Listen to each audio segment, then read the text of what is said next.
자, 그리고 제가 이제 수업하면 중간중간에 이렇게 메모장을 많이 활용을 할 거예요. 메모장을. 메모장을 활용하는 이유는 실제로 이제 제가 이렇게 영상 녹화인 걸 여러분 띄워드려서 여러분 집에서 복습할 때 말로 하고 넘어가는 부분들은 눈에 잘 안 들어오거든요. 근데 제가 이렇게 메모장으로 간단하게라도 탁탁 정리를 하거나 어떤 내용들을 풀어나가는 거는 여러분이 잠깐 정지하면 하고 자세히 좀 본 다음에 넘어갈 수 있죠. 그래서 제가 일부러 메모장을 수시로 많이 쓰거든요. 그래서 그런 부분 알고 계시면 좋을 것 같고. 자, 우리가 오늘부터 이제 그 20시간, 그러니까 5일 동안 수업은 미리 캔버스로 진행을 할 거예요. 미리 캔버스. 그래서 미리 캔버스로 수업을 진행할 거고, 자, 미리 캔버스 경험해 보신 분들도 있죠? 혹시 한 번도 안 써보신 분, 미리 캔버스? 헐, 정말요? 한 번도 안 써보셨어요? 오. 캔버는 써보셨고. 그 다음에 캡컷은 혹시 써보신 분? 써보신 분? 아, 써보셨어요? 그 모바일 버전 써보셨어요? PC 버전 써보셨어요? 모바일? 일단 우리는 미리 캔버스하고 캡컷으로 수업을 진행할 거고 둘 다 그 PC로 쓸 건데 나중에 해보시면 알겠지만은 일단 미리 캔버스 같은 경우도 이건 절대 제 자랑하는 거 아니에요. 제 자랑하는 거 아닌데 아마 여러분들이 미리 캔버스 지금 경험해 보셨던 분들도 아 미리 캔버스 이렇게 쓸 수도 있겠구나. 그러니까 지금까지 여러분들이 경험했던 게 절대 틀렸다는 이야기는 아니에요. 그래서 지금까지 여러분들이 알고 있는 거에 제가 알려드리는 거를 보태다고 생각하시면 돼요. 무슨 말인지 알겠죠? 캡컷도 마찬가지야. 캡컷도 마찬가지인데 캡컷 같은 경우는 모바일 버전보다 PC 버전이 훨씬 더 사용할 수 있는 확장성이 커요. 그래서 모바일 버전도 괜찮지만 PC 버전 써보면서 또 그게 또 다른 어떤 느낌들을 익힌다고 생각하시면 될 것 같고 미리 캔버스로는 우리가 뭘 할 거냐 하면 이미지를 다루는 방법들에 대해서 경험을 할 거고 캡컷으로는 영상을 다루는 방법들에 대해서 경험을 할 거예요. 그리고 사실 이 미리 캔버스 캡컷이라는 것들이 파고들면 들수록 끝이 없어요. 그래서 제가 뭐라고 표현하는가 하면 디자인이나 마케팅에 관련한 어떤 툴들이나 아니면 플랫폼들이나 이런 것들에 관한 스킬이나 노하우나 이런 것들은 끝이 없다고 해요. 저는 원래는 우리가 미리 캔버스가 캡컷이 아니고 포토샵, 일러스트, 프리미어, 에펙 이런 걸로 수업을 했는데 왜 지금 이 과정은 미리 캔버스랑 캡컷으로 수업을 진행하느냐. 포토샵, 일러스트, 프리미어, 에펙은 여러분들이 유료로만 쓸 수가 있는 프로그램이에요. 정식 버전은. 그죠? 그런데 수업하고 나서 개인적으로 연습을 하려고 하니까 프로그램이 없잖아요. 그래서 이 과정이 개설이 된 거예요. 저는 저하고 여러분하고 이제 저하고 수업할 때 저는 무료 플랜만으로 수업을 진행해요. 그리고 저하고 충분히 무료 플랜을 경험해 보시고 와, 이 정도면 나 유료 한번 해볼까? 그때 결정하셔도 안 늦다는 거예요. 자, 그리고 이거는 미리 캔버스 캡컷뿐만이 아니고 생성형 모델도 마찬가지예요. 그러다 보니까 제가 좀 힘들어요. 아마 생성형 모델 경험해 보신 분들 있죠? 손에 익을만 하면 어떻게 되는 거예요? 유료 전환 또는 크레딧 제한 또는 없어져 버리고. 초창기에 진짜 그게 심했었어요. 자, 그래서 제가 내린 결론은 뭐냐. 새로운 스킬을 쫓아가면 끝이 없더라. 그래서 가장 기본이 되는 핵심에 집중하자라고 생각을 해요. 미리 캔버스, 캡컷, 생성형 모델 다 마찬가지예요. 그래서 여러분들 기본적인 개념들만 이해하고 나면 새로운 것들은 그냥 하나씩 보태면 돼요. 무슨 말인지 알겠죠? 그리고 제가 뭐 여러분한테 말씀드리고 싶은 거 하나 있어요. 잘 오셨어요. 왜 잘 오셨느냐? 제가 전국에서는 모르겠는데 울산에서는 제가 원티어라고 생각해요. 그러니까 아마 주위에 혹시 지인들 제 수업 들은 분이 있으면 한번 물어보시면 알 거예요. 그리고 우리 요번 과정은 그런 분이 없는 경우가 많은데 제 수업을 다른 분들 소개받고 수업 들어오는 분 진짜 많아요. 예, 그런 부분들은 자기 지인들 여러분들만 생각해 보세요. 제 수업이 별론데 다른 지인한테 소개해 주겠습니까? 그죠? 그런 거예요. 자, 어쨌든 미리 캔버스부터 한번 볼게요.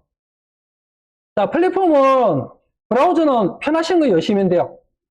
구글 쓰셔도 되고 그 다음에 네이버 쓰셔도 되는데 제가 개인적으로 권장하지 않는 브라우저는 마이크로소프트에서 나온 엣지나 익스플로러는 권장하지 않아요. 왜 그러냐? 집에서는 마음 놓고 쓰셔도 되는데 공공장소에서는 될 수 있으면 안 쓰는 게 좋아요. 이게 우리가 지금 사용하고 있는 윈도우가 마이크로소프트 운영체제로 운영되는 거잖아요. 근데 얘가 로그인이 잘못되면 로그아웃이 안 돼요. 생각해보세요, 여러분. 여러분 공공장소에 여러분 그 계정이 그대로 떠있다 생각해보세요. 그죠? 큰일 나요. 대참사예요, 대참사. 그래서 제가 권장드리는 거는, 구글, 크롬 브라우저나 아니면 지금 제가 이거 열어놓은 거는 네이버에서 만든 웨일 브라우저라는 게 있어요. 웨일 브라우저. 그거 두 개를 권장드려요. 집에서는 편하신 대로 하시면 돼요. 왜? 집에서는 우리 식구들끼리만 쓰는 거니까 크게 그건 개의치 않아도 되죠. 그렇고, 자, 그 다음에, 검색창에다가 미디 캔버스라고 한번 넣어보게요.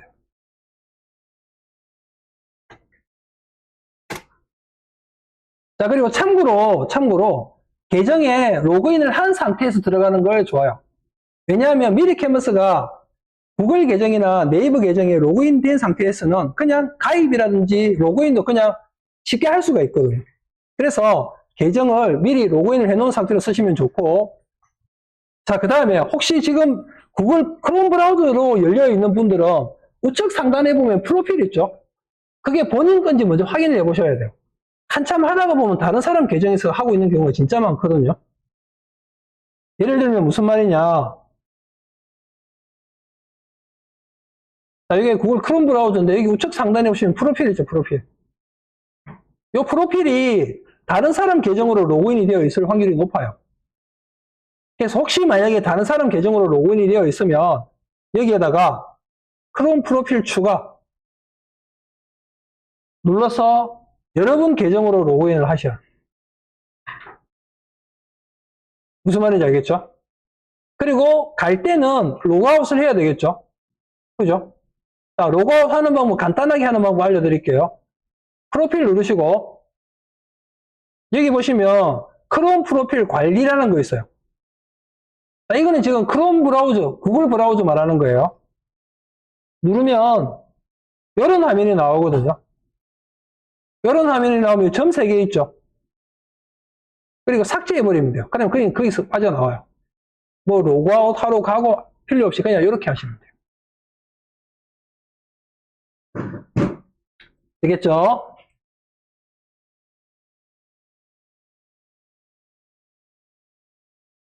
자, 다시 검색창에 미디 캔버스라고 치고 여기 보시면 디자인 플랫폼 미디 캔버스라는 게 하나 열리죠.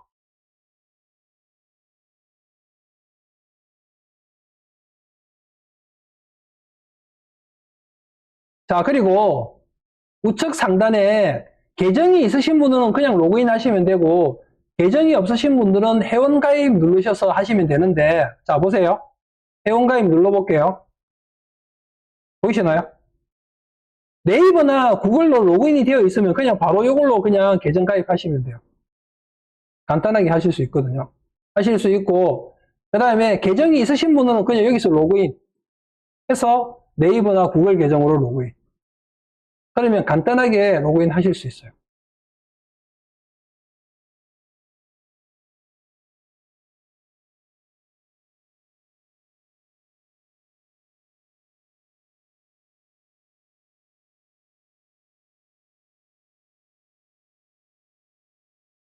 자, 다시 이런 화면 나오면 유료 플랜 결제하라고 하는 이야기죠. 그러니까 이거는 그냥 나중에 받기 누르시면 돼요.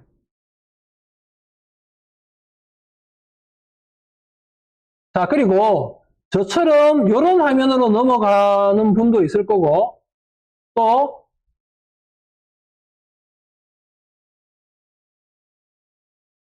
이런 화면이 열리는 분도 있을 거예요. 혹시 만약에 이런 화면이 열렸다. 그러면 그냥 X 눌러서 닫으세요. 닫고 그 다음에 여기 좌측에 보시면 줄 3개 있죠. 줄 3개.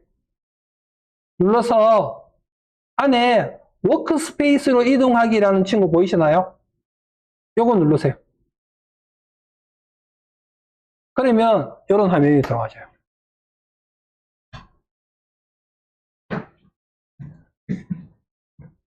자, 그리고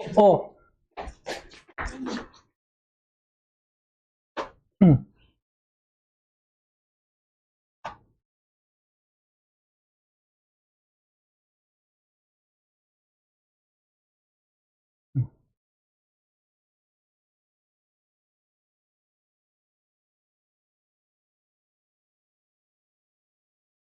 네.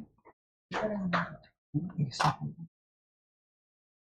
포커스 있습니다.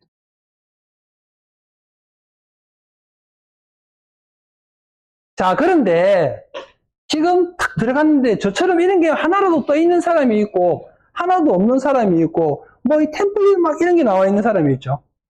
자, 일단 요 화면을 뭐라고 이해하시면 되는가 하면 우리 한글이나 이런 파일도 처음에 실행시키면 페이지 열기 전에 홈화면 나오는 거 있죠. 약간 그런 느낌으로 이해하시면 되고, 혹시 포토샵이나 이런 거 경험하신 분들은 포토샵 처음에 딱 실행시키면 웰컴 화면 나오죠. 그런 느낌으로 이해하시면 돼요. 자, 그리고 여기에 저처럼 뭐가 있는 분도 있고 없는 분도 있을 텐데, 요거 있는 거는 뭐냐 하면 그 자리에서, 여러분이 그 계정으로 이 미리 캔버스로 뭔가 결과물을 만들어냈던 거라고 보시면 돼요. 그리고 한 번도 미리 캔버스를 써본 적이 없다 그러면 여기 아무것도 없을 거예요. 그 계정으로. 자, 그리고 제가 잠깐 한번 보여드릴게요. 이거 보이시죠?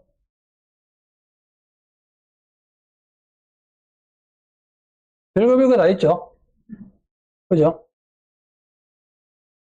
이게 다 미리 캔버스로 제가 수업할 때 여러분하고 같이 만든 것도 있고, 제가 이제 또 테스트로 돌리는 채널들, 유튜브 채널들이 있거든요. 거기에 사용할 썸네일 같은 것도 만든 것도 있고 막 그래요. 만든 것도 있는데, 여러분 보시기에 나쁘지 않죠? 다 무료로 만든 거예요. 무슨 말인지 알겠죠? 그래서 제가 말씀드리는 거는, 물론, 유료로 결제하지 마라 소리는 아니에요. 하고 싶으면 하셔도 돼요. 하셔도 되는데, 저하고 같이 충분히 무료 플랜으로 이런 것 저런 거 경험해 보시고 하시면 좀 더 여러분들이 알고 쓰는 거랑 모르고 쓰는 차이가 있겠죠. 그렇게 이해하시면 좋을 것 같아요.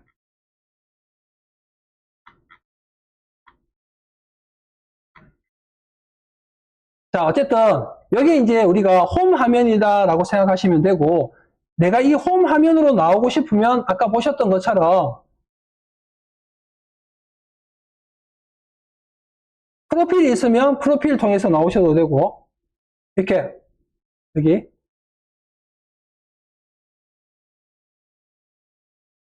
자, 그리고 이제 내가 여기서 뭔가 작업을 할 거다라고 하든지 아니면 뭔가를 실행을 하려다 하면 세상에 있는 모든 프로그램이면 여러분들 실행 딱 시키면 둘 중에 하나라고 생각하시면 돼요. 그게 뭐냐 하면 뉴냐 오픈이냐. 잘 생각해 보세요, 여러분. 한글 파일 열면 어떻게 해요? 기존에 있던 파일을 불러와서 수정이나 보정하는 작업을 하거나 아니면 새로운 파일을 열어서 뭔가 작업을 하죠. 그래, 그게 바로 새로운 걸 만든다. 그러면 새 디자인 만들기. 기존에 있는 걸 열어서 수정이나 보정하는 작업을 한다. 그러면 여기에 나와 있는 결과물을 클릭. 그래서 이걸 어떻게 이해하시면 되는가 하면 여기 나와 있는 친구들은 여러분들 한글 파일 작업한 거 여러분 컴퓨터에 저장을 할 거 아니에요. 그것처럼 저장이 되어 있는 파일이라고 생각하시면 돼요. 다만 미래 캔버스에서는 저장이라는 개념이 기본적으로 내 컴퓨터의 저장이 아니고 클라우드의 저장이라는 개념. 이해하셨죠? 자, 그리고 나서 새 디자인 만들기를 한번 눌러보실게요.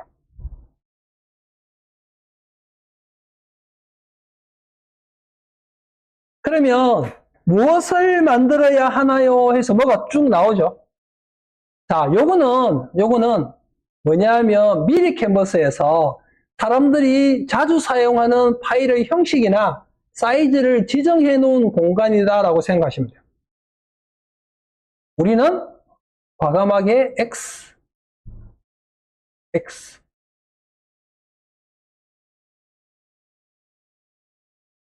자, 그러면 이런 화면이 짠 하고 나오죠.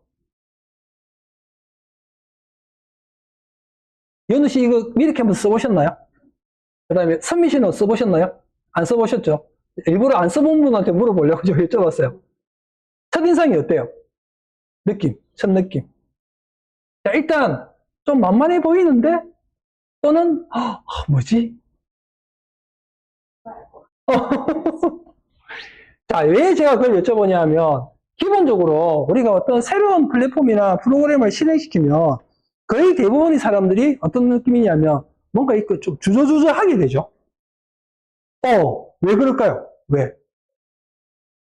그렇죠. 몰라서. 그다음 생소해서. 결국은 그게 뭐냐? 잘못 손대면 망할 것 같거든. 맞죠? 그래서 사실은 사람들이 처음에 프로그램을 딱 열면 뭘 손대야 될지 몰라요. 잘못 손대면 망할까봐. 그런데 여러분한테는 누가 있어요? 제가 있죠. 이 말은 무슨 말이겠어요? 막 건드려 보시라는 거예요. 막. 하다가 망하면 제가 있잖아요. 무슨 말인지 알겠죠? 예. 자, 그리고, 저는 약간 수업 스타일이라든지 이런 게 뭐가 있느냐면, 저는 일이든 공부든 재미가 있어야 된다고 생각해요. 여러분들 마찬가지. 재미없는 거 하면 시간 진짜 안 가잖아요. 그래서 그렇게 생각하니까. 자, 일단 기본적으로 우리가 인터페이스에 대해서 한번 간단하게 한번 볼게요. 자, 우선 화면 전체를 이렇게 놓고 봤을 때 좌측 상단에 보면 이렇게 경상도 사투리로 짝대기 3개 있는 거 보이시죠? 자, 요거를 우리가 보통 뭐라고 부르느냐 하면, 작업하는 사람들은 햄버거 버튼이라고 표현해요. 햄버거 버튼. 왜 햄버거 버튼이라고 할까요? 그렇죠. 햄버거 패티 3장 겹쳐 있는 것 같이 보이죠. 그리고 이 햄버거 버튼이라는 표현을 일반 디자인 작업하는 친구들보다 웹 디자인 작업하는 친구들. 웹 디자인 작업하는 친구들이 우리가 햄버거 버튼이라는 표현을 많이 써요. 그리고 실제로 여러분들 웹 콘텐츠 같은 거 보면 이 햄버거 버튼이 많죠. 줄 3개 누르면 내려오고, 줄 3개 누르면 올라가고. 자, 그리고 여기서는 얘가 전체 메뉴의 개념으로 사용한다고 보시면 돼요. 이렇게. 다시 누르면 이렇게.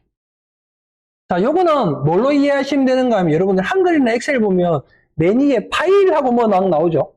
그런 느낌으로 이해하시면 돼요. 자, 그래서 얘를 딱 누르면 하위 메뉴들이 쭉 나오고 아까 보셨던 것처럼 워크스페이스로 이동하기. 그러면 아까 홈 화면으로 가는 거예요. 자, 그리고 조금만 이렇게 내리시면 여러 가지가 있는데 지금은 다른 거는 보지 마시고 여기 보면 다크 모드라는 거 보이시나요? 눌러보세요. 이렇게. 자, 저는 여러분하고 수업하려고 일부러 이렇게 놓고 쓰지만 사실 다크 모드가 눈의 피로도를 덜 하게 만들어요. 그래서 여러분들은 특별한 경우 제외하고는 뭐 이렇게 쓰는 것도 괜찮아요. 여러분 편하신 대로 하세요. 자, 다시 얘는 닫아줄게요. 자, 그 다음에 제일 왼쪽에 있는 이런 친구들이 있죠. 이 친구들. 자, 이 친구들은 어떤 느낌으로 이해하시면 되느냐 하면 도구라고 이해하시면 돼요. 그러니까 우리 한글에도 보면 위에 도구바 나오잖아요. 도구바 같은 느낌으로 이해하시면 돼요. 도구바. 자, 그리고 그 옆에 있는 요 공간이 있죠. 요 공간. 요 공간은 뭐냐 하면 기본적으로 여러분들이 여기 있는 도구를 딱 선택하죠. 이렇게. 그럼 이 도구에 대한 다양한 옵션, 설정값들이 쓸 수 있도록 만들어지는 공간이라고 보시면 돼요. 그리고 또 요 화면 있죠, 요 화면. 요 화면은 실제로 여러분들이 작업하는 작업 공간이라고 보시면 돼요. 포토샵으로 치면 캔버스, 도큐먼트, 페이지 이런 느낌. 자, 그리고 오른쪽에 보시면 레이어라는 게 있는 사람도 있고 없는 사람도 있죠. 자, 근데 여기서 킥이 하나 있습니다. 실제로 미리 캔버스를 쓰고 있는 사람 60, 70%는 레이어가 있는지도 몰라요. 혹시 미리 캔버스 경험해 보신 적 있다고 했잖아요. 레이어 써보신 적 있어요? 보세요. 실제로 레이어를 있는지조차도 몰라요. 그런데 포토샵이나 다른 프로그램 경험해 보신 분들은 아시겠지만 레이어 있는 게 편해요, 없는 게 편해요? 있는 게 100%더 편해요. 무슨 말인지 알겠죠? 자, 그러면 이 레이어는 어디서 꺼내느냐? 보세요. 아까 우리 햄버거 버튼 있죠? 눌러보세요. 햄버거 버튼. 그리고 그 안으로 들어가시면 레이어 순서라는 친구 보이시나요? 눌러보세요. 무슨 말인지 알겠죠? 단축키는 Ctrl Shift Y.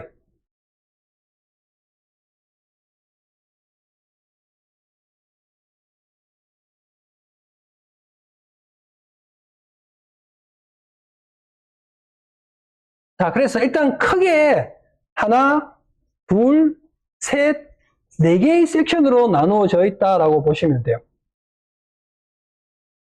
어때요? 처음부터 조금 만만해 보이죠? 자, 조금 더 만만하게 만들어 드릴게요. 자, 그 다음에 여기 위에 보시면 여기 구름같이 생긴 친구 있는 거 보이시나요? 구름같이 생긴 친구. 이게 뭔지 혹시 아시는 분? 구름이 영어로 뭐예요? 어디에 저장한다고요? 무슨 말인지 알겠나요? 저장이 되면 여기에 체크 표시가 탁 돼요. 자동 저장이 되면. 그러니까 얘네들이 UI를 만들 때 되게 직관적으로 만든 거예요. 클라우드에 구름이 저장이 됐네. 체크 표시 딱 돼요. 나중에 보시면 작업하면. 자, 그리고 요거 보이시죠? 제목을 입력하세요라는 공간. 자, 여기 뭐냐 하면 우리가 워크스페이스로 가보면 요거 보이시나요? 요 글자들. 여기에 들어가는 거예요. 쉽게 말해서 파일 이름.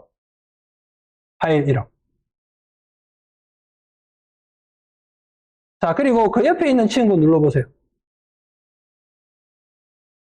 요게 작업 사이즈를 지정하는 공간. 그리고 밑으로 내리시면 아까 보셨던 것처럼 다양한 템플릿이나 사이즈들이 이미 세팅이 되어 있는데 우리는 일단은 무조건 여기 보면 직접 입력이라고 되어 있죠. 열면, 넓이, 높이 이렇게 입력이 되도록 되어 있어요. 그래서 넓이 1080,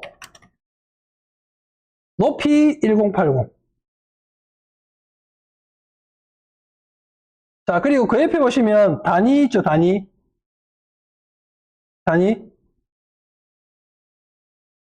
단위가 나오는데 우리나라에서는 여러분 두 가지만 기억하시면 돼요. 첫 번째가 픽셀, 두 번째가 밀리미터. 자, 그러면 어떨 때 픽셀을 쓰고 어떨 때 밀리미터를 쓸까요?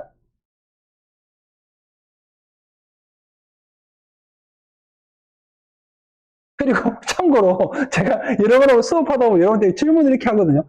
근데 그 질문은 절대 여러분 보고 정답 맞추어라고 하는 게 아니고 여러분이 생각을 그냥 가감없이 툭툭툭툭 던지세요. 이게 왜 이렇게 중요한가 하면 실제로 여러분 보세요. 우리는 우리나라 교육과정 시스템 자체가 어렸을 때부터 약간 주입식 같은 느낌 좀 있죠. 그러다 보니까 뭐가 있는가 하면 실제로 여러분 마케터나 디자이너의 여러 가지 역량 중에 정말 중요한 역량이 커뮤니케이션, 소통의 능력이에요. 그런 것들이 연습이 안 되어 있고 훈련이 안 되어 있는 거예요. 이게 얼마나 중요한가 하면 실제로 여러분 컨텐츠를 만든다고 생각해 보세요. 그럼 내 걸 만들 수도 있지만 여러분들이 뭐 디자이너라든지 사무실을 창업을 해가지고 클라이언트의 의뢰를 받아서 만들 수 있잖아요. 그랬는데 클라이언트가 나한테 의뢰를 했는데 클라이언트 의도를 정확하게 파악을 못했다 해요, 생각. 그러면 시간적, 금전적 손실이 어마무시해요. 그래서 저하고 있을 때는 그냥 장난스럽게라도 툭툭툭툭 편하게 해보는 연습을 해보시는 거예요. 이게 습관이 되고 훈련이 되어야 돼요. 안 그러면 안 돼요, 이거. 말 안 떨어지거든요. 방금도 보세요. 제가 이렇게 이야기했는데 전부 다 약간 좀 하게 되죠. 편하게 말씀하셔도 돼요. 무슨 말인지 알겠죠? 그러니까 제가 이렇게 질문 드리는 거는 정답을 맞추라는 것보다 여러분 생각들을 그냥 자연스럽게 이렇게 해주시면 돼요. 자, 일단 기본적으로 여러분이 이 단위를 뭘 쓰느냐는 여러분이 만드는 컨텐츠가 어느 용도로 사용되느냐에서 고려하시면 돼요. 무슨 말이냐? 요즘 우리가 일단 컨텐츠를 만든다라고 하면 크게 두 가지의 매체를 사용하게 돼요. 인쇄물이냐, 아니면 웹이나 영상에 관련된 컨텐츠냐. 그죠? 그리고 지금은 비중이 어떻게 되겠어요? 한 7대3 정도로 웹이나 영상에 관련된 컨텐츠가 더 많아요. 그래서 기본이 픽셀로 되어 있는 거예요. 웹이나 영상에 관련된 컨텐츠를 만든다. 그러면 단위를 픽셀로 써주신다고 보시면 돼요. 근데 내가 지금 만들려고 하는 컨텐츠가 인쇄물. 예를 들어서 포스트를 만든다. 현수막을 만든다. 전단지를 만든다. 명함을 만든다. 라고 하면 단위가 밀리미터. 무슨 말인지 알겠죠? 내가 만들 컨텐츠가 무엇냐에 따라서 단위를 결정하신다라고 보시면 되고 우리는 특별한 경우를 제외하고는 그냥 픽셀로 쓴다라고 보시면 돼요. 이해하시겠죠? 자, 그래서 픽셀로 체크를 하시고, 그리고 여기 밑에 보시면 적용 있죠, 적용. 클릭. 그러면 넓이 1080, 높이 1080, 요렇게 하나의 페이지가 만들어지게 돼요. 되겠죠? 자, 그 다음에 여기 보시면 1페이지 해오고 제목 입력이라고 되어 있는데 사실 미리 캔버스는 페이지마다 또 이름을 넣어줄 수가 있어요. 근데 실제로 컨텐츠 만들면 그 정도까지는 안 하거든요. 안 하는데 어쨌든 그런 식으로까지 나누어 줄 수 있다라고 이해하시면 좋아요. 자, 그리고 그 옆에 보시면 페이지 메모. 요게 약간 옛날 초창기 때 인쇄물 우리가 작업하면 결과물을 인쇄소에 넘길 때 있었거든요. 그럴 때 지금처럼 뭐 메신저라든지 뭐 이런 것들이 활발하지가 못하니까 어떻게 하는가 하면 내가 만든 결과물 밑에다가 이걸 어떻게 작업할 거예요 라고 메시지를 달거나 하는 경우들이 많았거든요. 약간 그런 느낌이에요. 페이지 메모라는 것들이. 근데 그래서 실제로 요즘에는 이런 것들은 거의 잘 안 쓰는 거예요. 그래도 여러분들이 혹시라도 내가 이 페이지에다가 뭔가 메모를 달 거 있다. 나를 위해서 달 거 있다. 그러면 넣어주시면 되는 거고. 자, 그 다음에 그 옆에 보시면 요거는 뭐냐면 페이지를 이동하는 거. 지금은 페이지가 하나밖에 없으니까 여기가 활성화가 안 되죠. 제가 일부러 페이지를 하나 추가해 볼게요. 그러면 여기 위로 올라가게 되죠. 밑으로 내려가게 되죠. 요거예요, 요거. 자, 그 다음에 옆에 보시면 더하기가 있는데 요거는 페이지 추가. 그 옆에는 페이지 복제라는 게 있죠. 자, 요거 두 개가 어떤 차이가 있느냐 하면 페이지 추가를 누르면 그냥 빈 페이지가 하나 더 만들어지는 거예요. 그런데 페이지 복제는 제가 그냥 임의로 아무거나 한 개 넣어 볼게요. 페이지 추가를 눌러볼게요. 페이지 추가를 누르면 빈 페이지가 하나 만들어지는 거고, 페이지 복제를 누르면 안에 있는 컨텐츠 요소까지 포함한 페이지가 만들어지는 거예요. 이렇게. 무슨 말인지 알겠죠? 그리고 그 옆에 페이지 삭제는 그냥 말 그대로 페이지 이렇게 지우시는 거예요. 자, 그리고 이거 잠깐 보세요. 구름에 이렇게 체크 표시 탁 되어 있죠? 그러면 어디에 저장됐다? 클라우드에 저장이 되었다. 이 말이에요. 자, 그래서 전체적인 인터페이스는 간단하게 이렇게 살펴보면 되고, 자, 이제 다시 왼쪽으로 갈게요. 왼쪽에 보면 도구가 되게 많이 나와요. 그죠? 도구가 되게 많이 나오는데, 실제로 여러분들은 여기서 요소, 그리고 텍스트, 사진, 업로드, 하나, 둘, 셋, 네 개. 요 정도만 이해하셔도 충분해요. 요 정도만. 왜 그러느냐? 밑에 보시면 AI 도구라든지 다른 것들이 되게 많거든요. 많은데, 일단 기본적으로 AI 도구라든지 이런 요소들은 보면 유료 플랜을 결제했을 때 쓸 수 있는 것들이 많고, 그리고 간혹 무료라도 회수 제한 같은 게 걸려 있는 게 많고, 그래요. 그런데 우리는 나중에 AI를 따로 배우잖아요. 그러니까 굳이 여기 있는 걸 안 써도 충분하다라고 보시면 될 것 같고, 그 다음에 우리한테 주어진 미리 캔버스 수업 시수는 20시간밖에 안 돼요. 5일.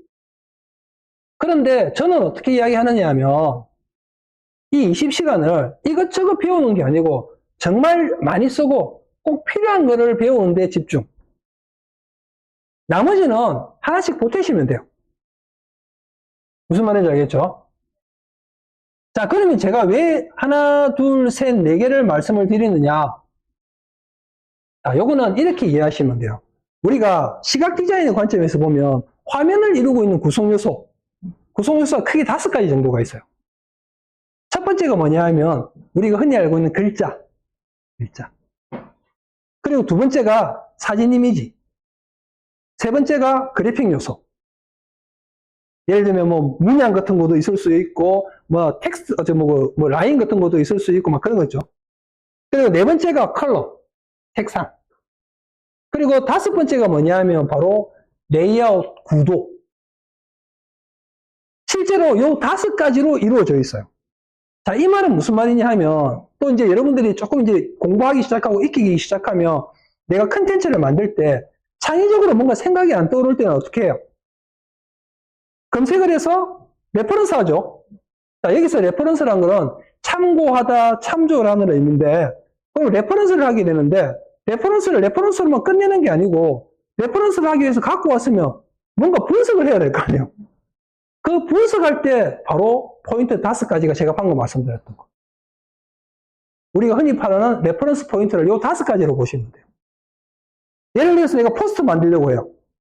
나 공연하는 사람인데, 공연 포스트를 한 개 만들고 싶어. 근데 어떻게 시작을 해야 될지 모르겠어. 그러면 내가 생각하고 있는 장르 또는 주제, 컨셉, 느낌의 비슷한 공연을 했던 사람들의 포스트를 보는 거예요. 그럼 그 안에 보면 뭐가 있어요? 글자 있죠. 사진 있죠. 그래픽 요소 있죠. 색깔 있죠. 구도 있죠. 요거를 레퍼런스 포인트로 잡고 분석하는 거예요. 그리고 그걸 내 걸로 수정하시면 되겠죠. 근데 방금 말씀드린 그 5가지, 그것 중에 가장 핵심이 되는 요소가 뭐냐? 그래픽 요소. 그 다음에 텍스트, 글자. 그 다음에 사진 이미지. 그러면 업로드는 뭐냐? 사진은 미리 캔버스 자체적으로 내장되어 있는 사진. 업로드는 내가 갖고 있는 사진을 가지고 작업을 할 때. 깔끔하죠? 나머지는 몰라도 돼요. 이것만으로도 여러분들이 표현하고 싶은 것들이 다 만들어지는 거예요. 이해하시겠죠? 자, 다시 이번에는 요소를 한번 볼게요. 요소.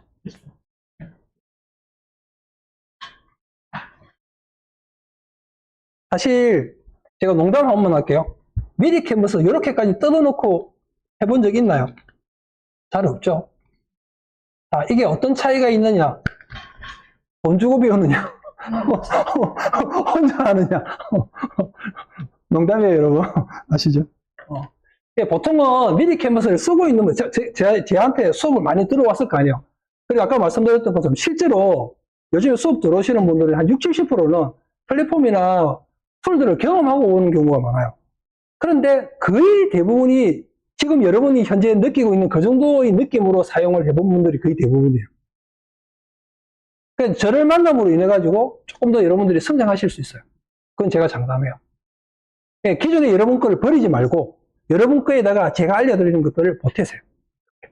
무슨 말인지 알겠죠? 자, 요소를 한번 선택해보면 이 요소는 굳이 우리가 여러분들이 이해하기 쉬운 걸로 예를 들면 한글 같은 데 보면 도형, 그림 이런 거 있잖아요. 엑셀에도 보면 그런 거 있고 파워포인트에도 보면 그런 거 있죠. 그런 친구들이라고 생각하시면 돼요. 어려운 게 아니고. 그래서 다시 얘네는 카테고리가 나뉘어게 돼요. 요소 안에 들어가면 전체라고 하는 카테고리가 있고 각각 일러스트, 도형 이런 카테고리들이 쭉 나뉘어지는데 이 카테고리도 종류가 되게 많거든요. 많은데 기본적으로 여러분들은 여기서 자, 제일 먼저 일러스트라고 되어 있는 카테고리 일러스터, 자, 그 다음에 도형이라고 되어 있는 카테고리, 그리고 선이라고 되어 있는 카테고리, 자, 그리고 조금만 더 가시면 아이콘이라고 되어 있는 카테고리, 그리고 프레임이라고 되어 있는 카테고리. 일단 기본적으로 요 5개를 여러분들이 잘 이해를 하시면 좋을 것 같아요. 자, 말 그대로 나머지 친구들은 알 것 같은데, 그런데 프레임이란 카테고리가 뭐지? 프레임 뭐라고? 액자? 액자 맞죠? 액자 같은 느낌인데 요거를 굳이 여러분들 중에 혹시 포토샵 경험해 보신 분 있으실까요? 포토샵이나 그 다음에 일러스트나 아니면 뭐 프리미어 에펙 같은 데 보면 뭐가 있는가 하면 클리핑 마스크 있죠. 클리핑 마스크 같은 느낌이라고 보시면 돼요. 다만 클리핑 마스크 포토샵에서 내가 모양을 마음대로 변형할 수 있는데 여기서는 딱 정해진 모양밖에 안 된다. 그래서 이 프레임이 종류가 되게 많아요. 들어가 보시면 보세요. 일단 기본 프레임부터 보면 이런 것들이 있고, 또 보시면 분할 프레임이라고 해서 또 이런 친구들도 있고, 그리고 스타일 프레임, 목업 프레임, 프레임도 종류가 되게 많거든요. 이거. 그래서 내가 어떤 이미지를 어떤 특정 틀 안에 넣어서 뭔가 느낌을 표현하고 싶을 때 쓰는 거라고 보시면 돼요. 그다음에 나머지는 뭐 그냥 우리가 일반적으로 많이 보는 친구들이죠. 뭐 아이콘, 그 다음에 선, 이거 말 그대로 선 종류들, 그 다음에 도형, 이런 것들 있죠. 그 다음에 일러스트, 이런 것들이고, 이제 여러분들이 이제 작업을 하다가 보면, 예를 들어서 여러분들이 만들려고 하는 어떤 컨텐츠의 주제가 있을 거 아니에요. 그 주제요, 핵심 키워드를 여기 요소 검색에다 넣어주시면 돼요. 자, 예를 들어서 여름에 관련된 뭔가 컨텐츠를 하려고 한다. 그럼 여기다가 여름이라고 치보세요.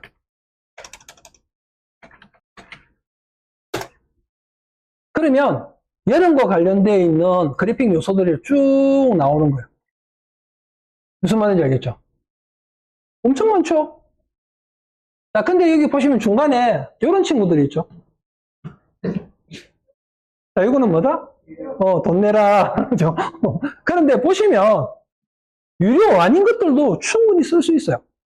컨텐츠 만들 때 충분히 할 수 있는 것들이에요.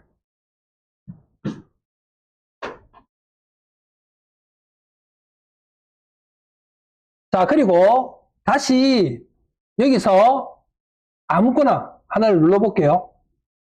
여기 있는 친구를 클릭하면 자동으로 작업창 안으로 딱 들어가게 돼요. 그죠? 자, 그리고 작업창으로 딱 들어갔을 때, 얘를 한 번 더 딱 눌러보세요. 눌러보시면, 이 요소도 보면, 여기 보세요. 색상을 내가 변환할 수 있는 친구도 있고, 변환하지 못하게 되어 있는 친구들도 있어요. 요소에 따라서는. 그래서 만약에 이렇게 색상을 변환할 수 있는 친구들은 여기에 색상이라고 이렇게 떠요. 그러면 내가 예를 들어서 변형하고 싶은 색이 있다. 자, 예를 들어서 이 색깔이 나는 조금 더 진했으면 좋겠다. 보이시죠? 또 이 색깔이 나는 조금 더 달랐으면 좋겠다.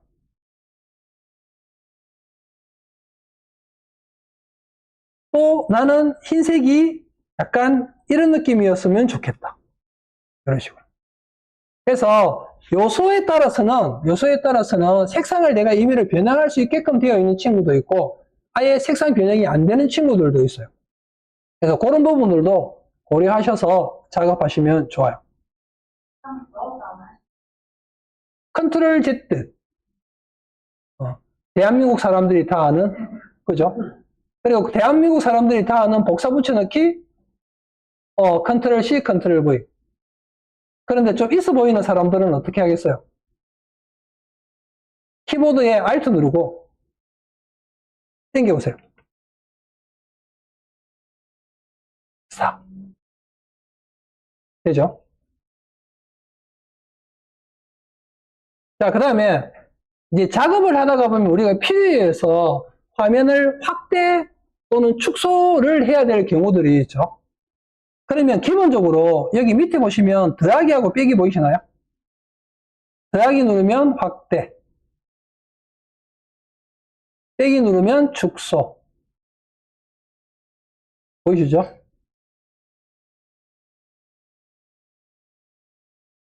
자, 근데 요거 키보드에서 컨트롤 키 누르고 그리고 마우스 휠을 드래그 해보세요.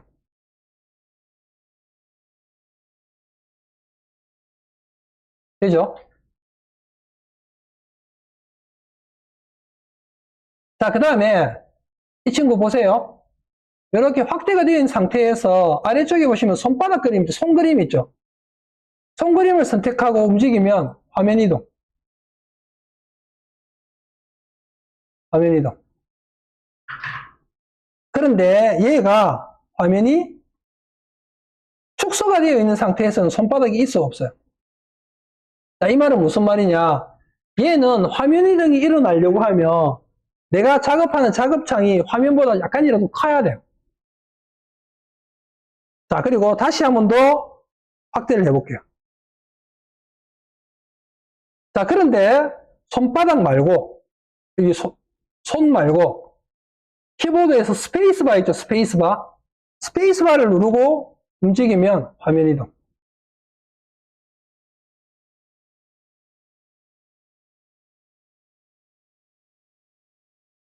되죠? 자, 그래서 참고적으로 실제로 우리가 작업을 할 때는 화면을 확대, 축소, 화면 이동 이런 것들을 유기적으로 잘 활용하면 작업의 속도, 완성도 이런 것들이 많이 향상이 돼요. 되겠죠? 자, 그리고 필요 없으면 선택하고 지우고.